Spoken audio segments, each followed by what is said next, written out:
Премиерот Христијан Мицкоски, по учеството на самитот на Европската политичка заедница во Будимпешта, истакна дека е цврсто уверен во европската иднина на Македонија.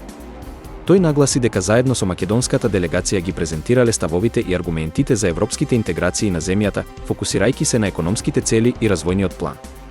Мицкоски порача дека земјата заслужува да биде дел од Европската унија и дека владата ќе продолжи да се бори за оваа цел во интерес на граѓаните.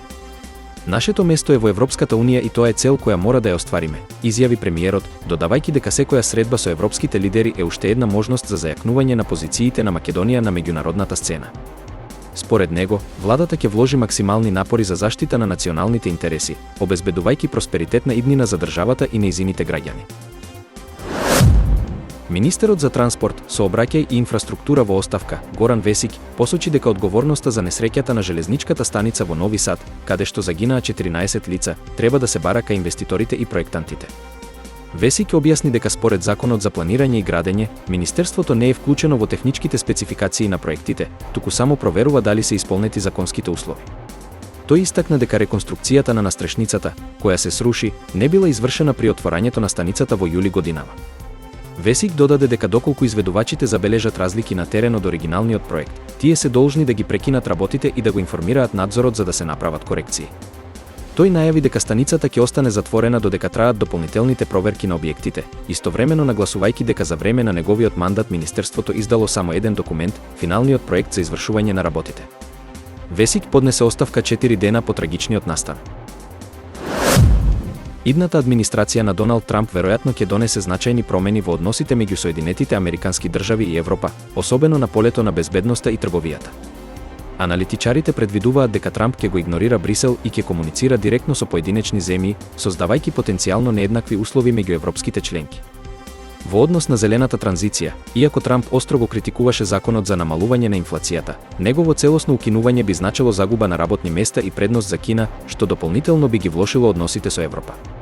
Кога станува збор за НАТО, Трамп најавува намалување на американскиот ангажман, освен во одбраната од нуклеарни закани, се очекува европските членки да преземат поголем товар. Во однос на Украина, можна е промена на американската поддршка, што би го оставило конфликтот замрзнат, слично на ситуациите во Кипар или Босна и Херцеговина. Истовремено, регионот на Западен Балкан би можел да добие различен приоритет, со Србија како потенцијален фаворит поради интересите на семејството Трамп, додека Белград балансира меѓу Европската унија и алтернативни сојузи како БРИКС. Рускиот председател Владимир Путин му честиташе на Доналд Трамп за победата на председателските избори во Соединетите Американски држави, истакнувајќи дека го смета за храбар човек. За време на настан во Сочи, Путин потврди дека е подготвен да разговара со Трамп и додаде: "Ние сме спремни." Трамп, пак, вчера изрази подготвеност за директна комуникација со Путин, верувајќи дека тоа ќе се оствари наскоро. Путин, исто така, ја пофали идејата на Трамп дека може да помогне за ставање крај на војната во Украина, коментирајќи дека тоа барем заслужува внимание.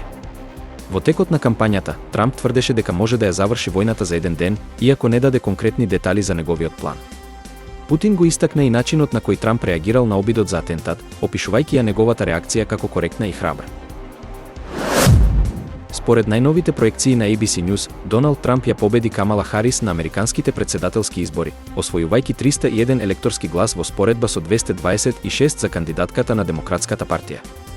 Трамп освои голем број важни држави, вклучувајќи Ајдахо, Тексас, Флорида, Пенсилванија и Мичиген, додека Харис доминираше во помалку држави, како што се Калифорнија, Њујорк и Њу-Џерси. Иако Трамп води со 73,3 милиони освоени гласови, спротивно на Харис која има 69 милиони, тој сепак не успеа да освои некои клучни области како округот Колумбија и државите на североистокот и западот. Најновите бројки покажуваат дека победата на Трамп ќе биде потврдена и во Невада, која беше изгубена во претходните избори.